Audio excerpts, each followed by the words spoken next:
We know that car companies love to slap a new year onto a car's model name and sell it as new. But apparently, monitor companies are doing this too. Hey, I'm Nicholas from Ratings.com. Today we're reviewing the 32-inch Samsung Odyssey G6, which is also known as the G65D or the S32BG65D. This isn't to be confused with the Odyssey OLED G6, which is a completely different monitor. That said, this is a newer version of the Odyssey G6 model that Samsung released in 2022, which is known as the S32BG65. Both versions have the same specs with a 1440p resolution and 240Hz refresh rate. The only difference is that the 2024 model we're reviewing is a Best Buy exclusive model in the US. So how does this monitor perform, and is it worth getting?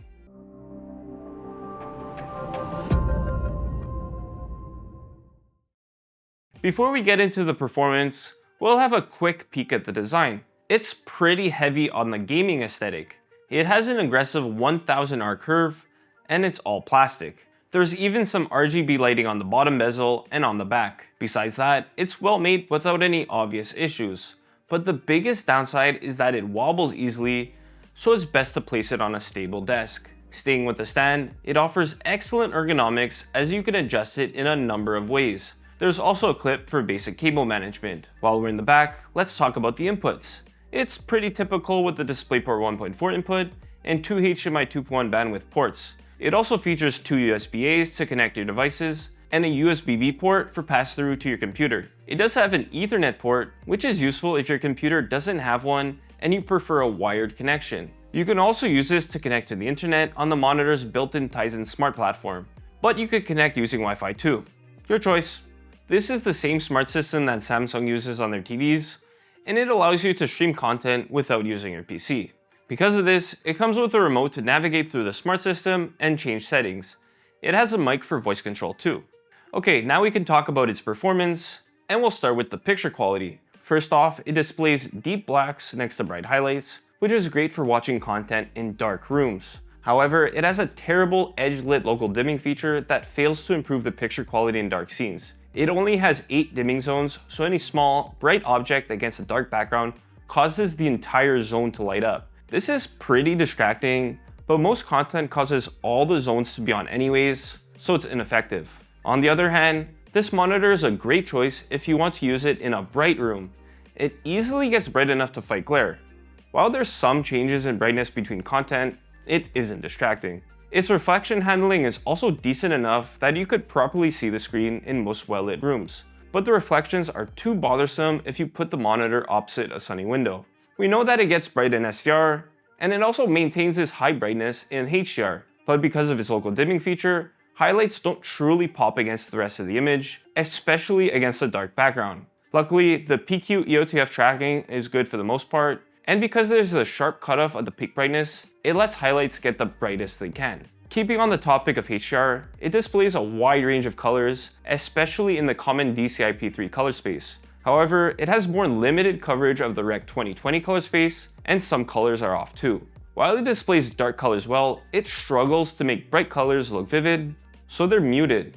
As for colors in SDR, they're accurate before any sort of calibration. It doesn't have a typical sRGB mode like other monitors, but instead you can change the color space settings to auto so that it locks colors to the sRGB color space. It isn't perfect though because Gamut tracking is off and dark scenes are too dark. Of course, calibrating it results in the best accuracy. There are a few more things we want to talk about regarding the picture quality with a focus on productivity. To start with the good, text looks sharp, especially if you enable Windows ClearType. While it isn't as sharp as smaller 1440p displays, text is still easy to read. On the downside, this monitor has narrow viewing angles. This is especially disappointing if you want to share the screen with someone next to you, as the image washes out from the sides. That said, the curved screen makes it harder to see from the sides to start off with. Plus, because the edges of the screen are brought closer to you, they don't look as washed out when you're sitting directly in front. Alright, now that we know what it looks like, how does it perform when gaming? For starters, you can reach the max 240Hz refresh rate over both HDMI and DisplayPort connections. Plus, it supports all common VRR formats, including HDMI 4 and VRR. Motion also looks sharp across its VRR range, but there's some smearing and more inverse ghosting as the refresh rate drops.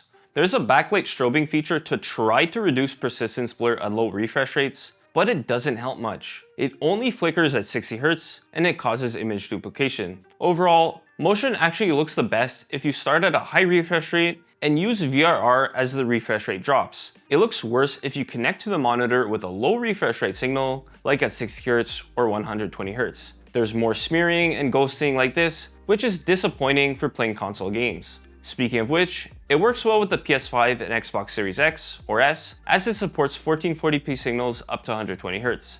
There are more problems if you want a downscaled 4K signal though. It only works by turning game mode off, which disables VRR and increases the input lag.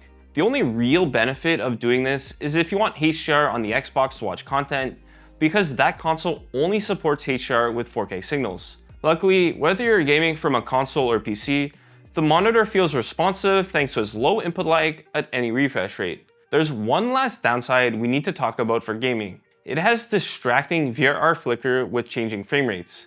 You can easily see this in dark scenes or dark areas of bright scenes. The monitor does have a VRR control setting that eliminates the flicker, but it introduces stutter and increases the input lag instead. So with all that said, should you buy this monitor? It really depends on your needs.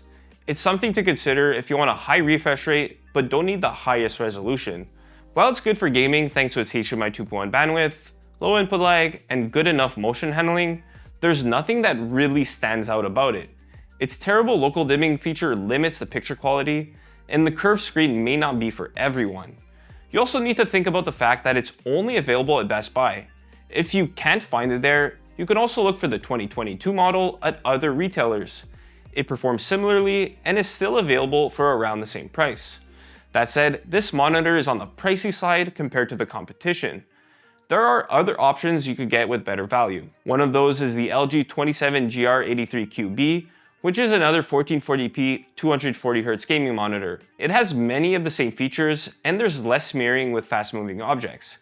It does have a smaller 27-inch screen though, so that's something to consider if you care about size. If you're looking for other 32-inch monitors with a higher resolution instead, then look into the Samsung Odyssey Neo G8. It's a higher end model than the Odyssey G6 and it has mini LED backlighting. The picture quality is much better on this monitor as small highlights stand out. It has the same 240Hz refresh rate too, but only consider it if you're willing to stretch your budget and if your setup can take advantage of such a monitor. That's all for the Samsung Odyssey G6. If you want more details on the monitor, check out our written review. The link is in the description below. Until next time, I'm Nicholas from Ratings.com, where we help you find the best products for your needs. Ciao. There's a backlight strobing feature to try to reduce. The monitor feels responsive. First off, it displays deep blacks. Thanks. Okay. First off, it displays deep blacks.